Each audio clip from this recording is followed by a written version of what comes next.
Hello, this is my experience with the Tzeenth Magister on disc.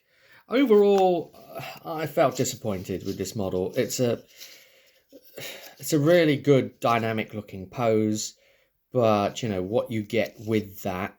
This is my own very limited painting style to have painted it up as best as I could.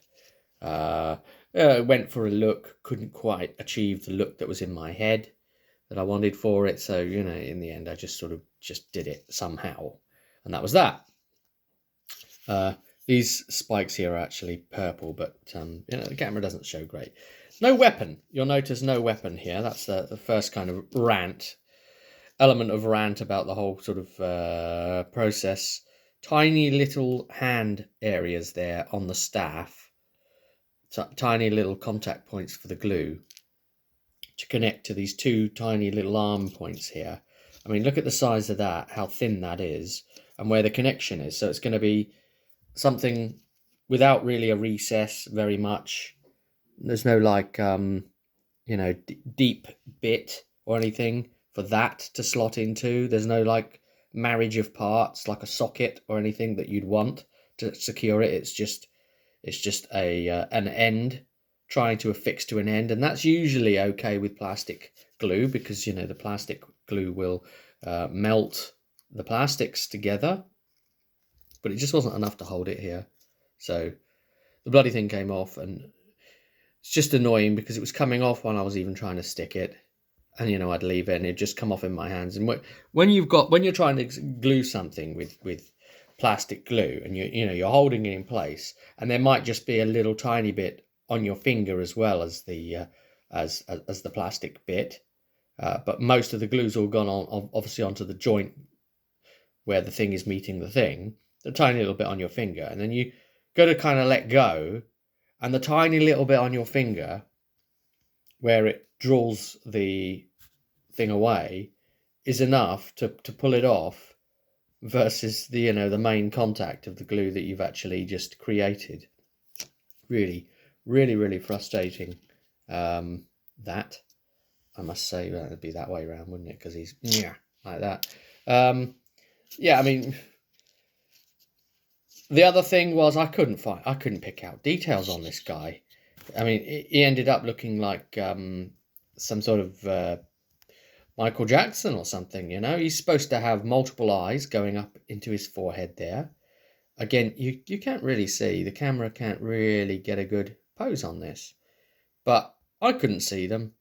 I couldn't see anything. I couldn't pick the eyes out. I couldn't do a darn thing, you know. I just washed him out and coloured it. I started to have all these details and I started colouring it all. But then it looked like one eye was here and then another one was over here a bit higher.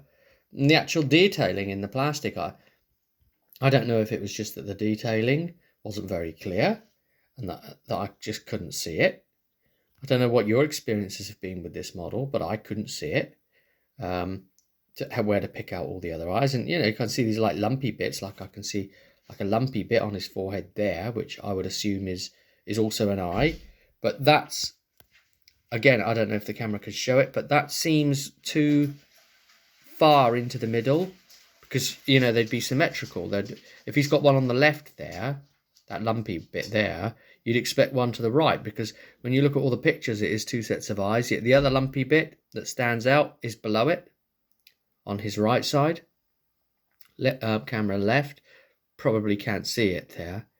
So you could maybe find an eye here and another one up there, and that's it.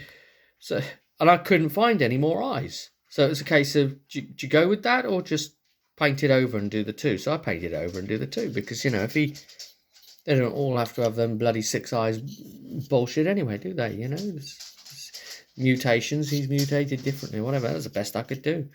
Best I could do from what I could see. Really didn't enjoy this kit at all.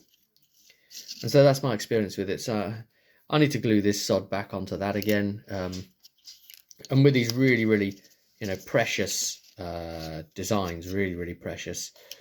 This could snap very easily in transit. So I've tried to.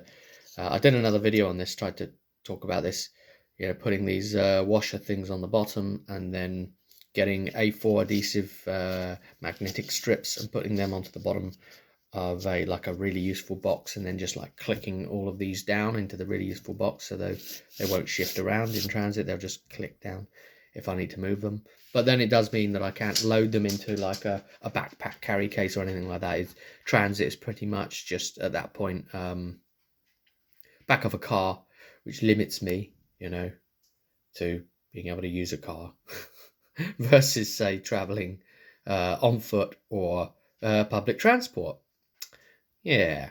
Well, anyway, that's my experience. It was frustrating, to say the least. And now I have to do fixes and things which I don't really expect to normally have to do with plastic kits, and it's the reason I prefer plastic kits over metals these days. I hate the metals, the way they just get brittle and fall apart. And I've done all the things with the super glue. I've done all those things, like the ones with the rubber connections in and all of that, and they're still brittle and they still fall apart.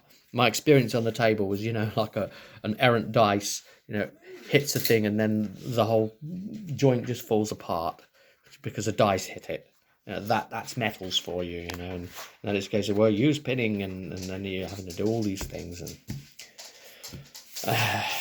yeah, anyway, don't enjoy that.